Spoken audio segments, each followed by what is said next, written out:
Ikalabing-dalawang kabanata. Ang tanong tungkol sa araw ng pamamahinga. Isang araw ng pamamahinga, dumaan sina Jesus sa triguhan. Nagugutom noon ang kanyang mga tagasunod kaya nanguha ang mga ito ng uhay ng trigo at kinain ang mga butil. Nang makita ito ng mga Pariseo, sinabi nila kay Jesus, "Tingnan mo ang mga tagasunod mo. Ginagawa nila ang ipinagbabawal sa araw ng pamamahinga." Sinagot sila ni Jesus, "Hindi ba ninyo nabasa sa kasulatan ang ginawa ni David nang magutom siya at ang mga kasamahan niya? Pumasok siya sa bahay ng Diyos at kinain nila ng mga kasama niya ang tinapay na inihandog sa Diyos. Kahit na ayon sa kautusan ng mga pari lang ang may karapatang kumain nito. At hindi rin ba ninyo nabasa sa kautusan na ang mga pari ay nagtatrabaho sa templo kahit sa araw ng pamamahinga? Isa itong paglabag sa tuntunin ng araw ng pamamahinga, pero hindi sila nagkasala. Tandaan ninyo, may naririto ngayon na mas dakila pa kaysa sa templo. Sapagkat ako na anak ng tao ang siya makapagsasabi kung ano ang dapat gawin sa araw ng pamamahinga. Kung alam lang sana ninyo ang ibig sabihin ng sinabi ng Diyos sa kasulatan, "Hindi ang handog ninyo ang hinahangad ko, kundi ang maging maawain kayo." Hindi sana ninyo hinatulan ang mga taong walang kasalanan. Ang lalaking paralisado ang isang kamay. Mula sa lugar na yon, pumunta si Jesus sa sambahan ng mga Hudyo. May lalaki roon na paralisado ang isang kamay. Naroroon din ang mga Pariseo na naghahanap ng maipaparatang kay Jesus. Kaya tinanong nila si Jesus, "Ipinapahintulot ba ng kautusan na magpagaling sa araw ng pamamahinga?" Sinabi ni Jesus sa kanila, "Kung mahulog ang tupa ninyo sa isang balon sa araw ng pamamahinga, pababayaan na lang ba ninyo? Siyempre iaahon ninyo, hindi ba? Ngunit mas mahalaga ang tao kaysa sa tupa. Kaya ipinapahintulot ng kautusan ang paggawa ng mabuti sa araw ng pamamahinga." Pagkatapos, sinabi ni Jesus sa lalaking paralisado ang kamay, "Iunat mo ang iyong kamay." Iniunat nga ng lalaki ang kanyang kamay at gumaling ito. Lumabas naman ang mga Pariseo at nagplano kung paano nila ipapapatay si Jesus.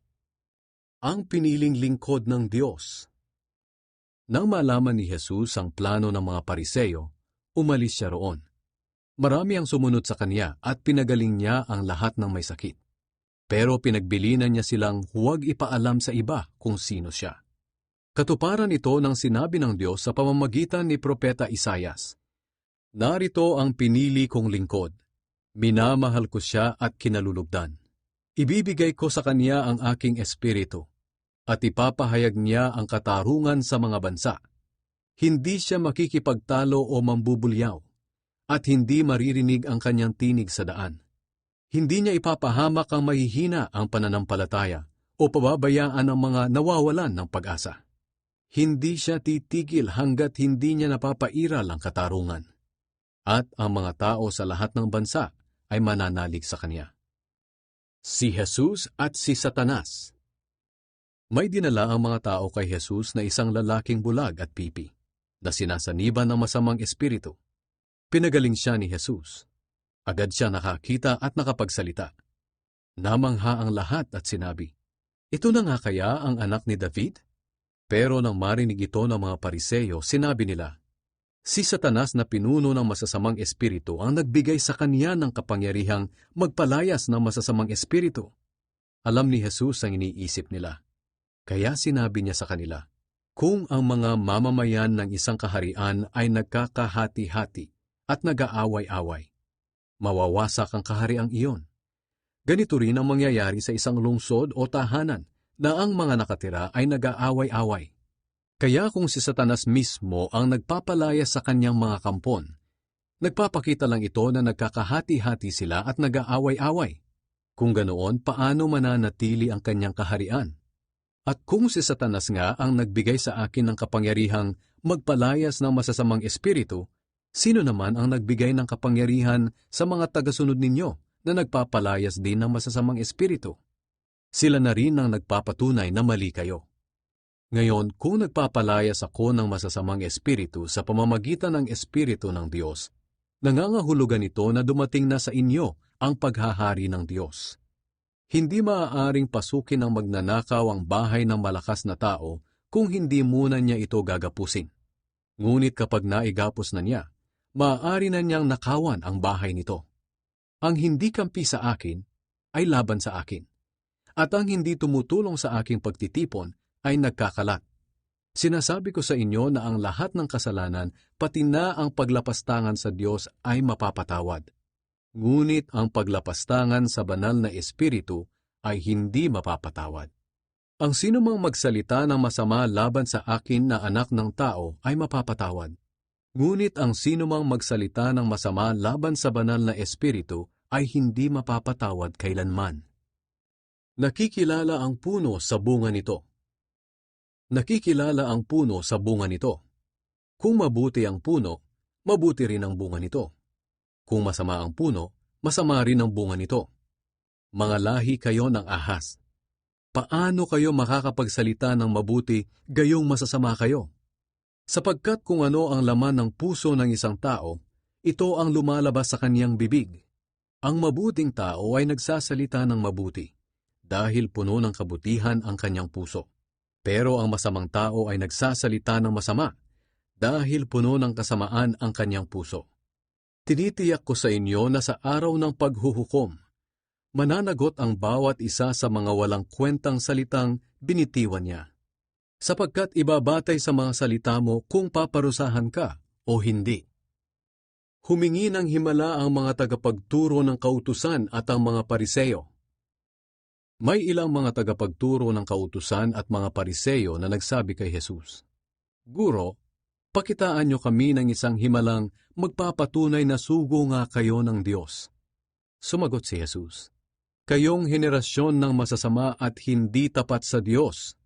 Humihingi kayo ng himala, pero walang ipapakita sa inyo maliban sa himalang katulad ng nangyari kay Propeta Jonas. Kung paanong nasa tiyan ng dambuhalang isda si Jonas sa loob ng 3 araw at 3 gabi. Ganoon din naman ang mangyayari sa akin na anak ng tao. 3 araw at 3 gabi rin ako sa ilalim ng lupa.